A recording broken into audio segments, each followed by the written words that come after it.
आपने इसके पिछले भाग में देखा कि कैसे रामू पर उस रक्त पिशाच ने अपने छलावे को छल दिया था।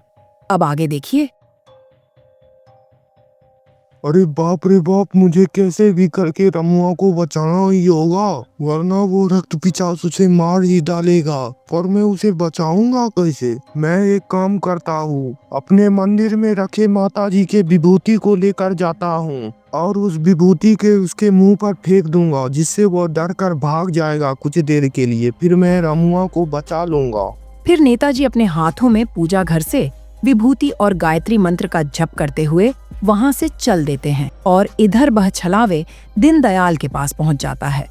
अरे अरे, आप 2 सालों से कहाँ गायब हो गए थे और अचानक से आप यहाँ कैसे आ गए? और आपको पता कैसे चला कि मैं इसी गांव में आया हूँ? अच्छा छोड़िए, मैं भी कितना पागल हूँ। आप इतने दिनों बाद आए हैं और मैं आपको सवाल पर सवाल पूछे जा रहा हूँ। तभी वह अपना छलावा हटाता है और अपने रूप में वापस आ जाता है और फिर से हंसने लगता है।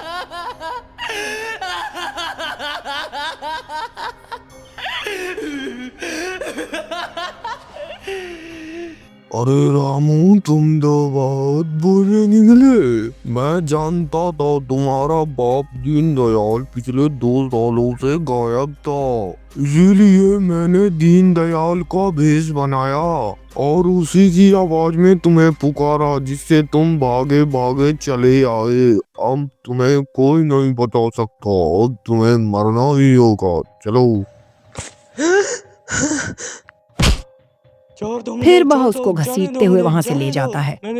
तभी उस रक्त पिशाच के सामने वह नेताजी अपने हाथों में विभूति और गायत्री मंत्र का जप करते हुए आ जाते हैं, जिसे देखकर वह रक्त पिशाच घबरा जाता है।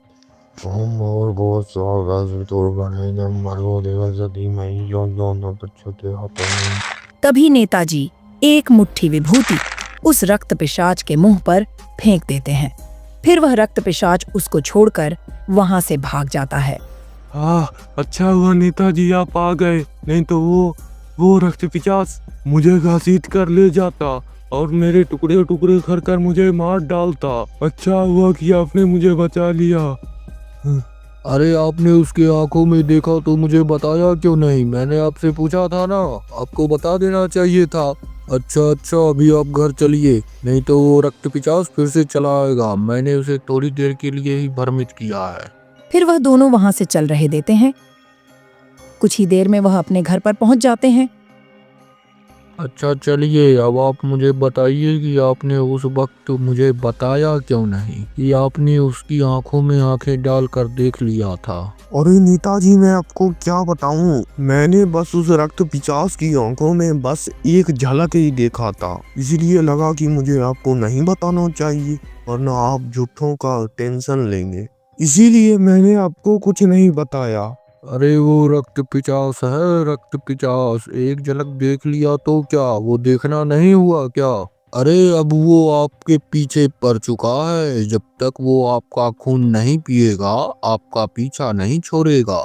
अरे नेताजी, आप ये क्या बोल रहे हैं? अगर आप ही ऐसे बोलेंगे तो मुझे उस रक्त पिशाच से बचाएगा कौन? तो फिर क्या अब उस रक्त पिशाच से बचने का कोई उपाय नहीं है? अब मुझे मरना ही होगा क्या? नहीं, रास्ता तो है ही, लेकिन आज रात तक अगर आप उस रक्त पिशाच से बच गए तो ही कुछ उपाय होगा। मैं आपको कल ही उस पंडित जी के पास ले जाऊंगा, फिर वो कुछ ना कुछ उपाय तो बता ही देंगे।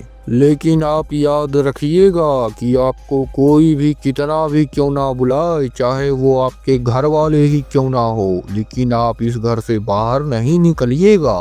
फिर नेताजी चले जाते हैं। फिर रामू सो जाता है। नेताजी को पूरे रात उसके कारण नींद नहीं आती है। अगली सुबह ही वह दोनों जमीन के काम के सिलसिले चल देते हैं। कुछ ही देर में वह वहां पहुंच जाते हैं। अरे ये देखिए, यही वो जंगल है जिसकी हमें नपाई करनी है। नपाई करने के बाद उसका नामांकन हमें सरकारी दस्तावेज में कराने हैं। अरे आप सुन तो रहे हैं ना रामू जी? रामू जी, है रामू जी? हाँ हाँ हाँ, क्या हुआ? आप इतनी जोर से क्यों चिल्लाए? क्या हुआ? मैं आपको कब से इस जंगल के बारे में बता रहा हूँ और आप हैं कि अलग ही ख्याल में खोए हुए हैं। अरे क्या बताऊं नेताजी, उस रक्त पिशाच की बातें अभी तक मेरे दिमाग में चल ही रही है। वह बातें मेरे दिमाग से जाती ही नहीं है। अरे आप उसकी चिंता मत कीजिए, हम इस जंगल की नपाई करने के बाद सीधा पंडित जी के पास जाएंगे, वो कुछ ना कुछ उपाय तो जरूर बता देंगे। कुछ ही देर में शाम होने लगती है, फिर कम खत्म होती है। हाँ चलिए, नपाई तो खत्म हुई, ये लगभग लगभग 10,000 एकड़ का है। चलिए अब हम पंडित जी के पास चलते हैं। फिर वह दोनों वहां से चल देते हैं। कुछ ही देर में वह पंडित जी के पास पहुंच जाते हैं। अरे नेताजी, आप यहाँ कैसे आ गए? क्यों जमीन उमीन की नपाई खत्म हो गई क्या? हाँ हाँ, नपाई तो खत्म हो ही गई है पंडित जी, पर एक मुसीबत आ गई है। अरे पंडित जी आप जानते हैं, मैंने जिस आदमी को शहर से गांव बुलाया था ना जंगल नपाई के लिए, उस पर रक्त पिचास का साया पड़ गया है। अब वो रक्त पिचास इसके पीछे पड़ा हुआ है, वह उसका खून पीना चाहता है। आप बस इसे 2 दिनों के लिए बचा लीजिए, उसके बाद ये अपने गांव वापस लौट जाएगा, फिर वो रक्त पिचास इसका कुछ नहीं बिगाड़ पाएगा।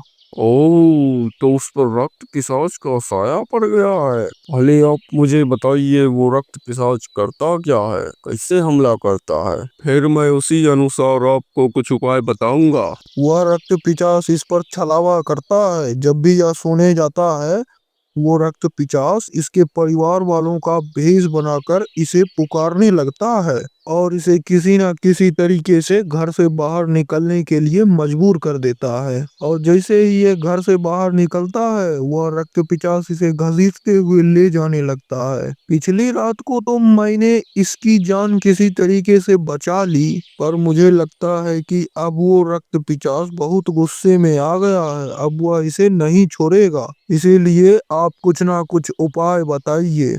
ये लीजिए, इस नींबू को रामू जहाँ सोता है उसके तकिए के नीचे रख दीजिएगा, जिससे उस रक्त पिशाच का छलावा इस पर काम नहीं कर पाएगा और वह कुछ दिनों के लिए उस रक्त पिशाच से बच जाएगा। पर एक बात याद रखिएगा, कोई उसे कितना भी बुलाए, उसे अपने घर से नहीं निकलना है। और आप आज रात सोइएगा नहीं, जाग कर उसे देखिएगा, अगर वह घर से बाहर निकल गया तो वह रक्त पिशाच उसे मार डालेगा। अब उसकी जान बचाने की जिम्मेदारी आपके हाथ में है। फिर वह वहां से नींबू लेकर चल देते हैं। कुछ ही देर में वह घर पहुंच जाते हैं।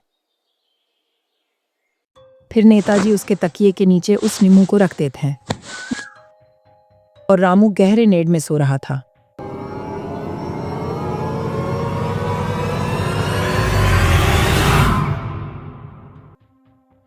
अरे अरे, ये मैं कहाँ आ गया और ये हवन काम कर रहा है। अरे ये तो वही रक्त पिचास है, पर ये हवन क्यों कर रहा है?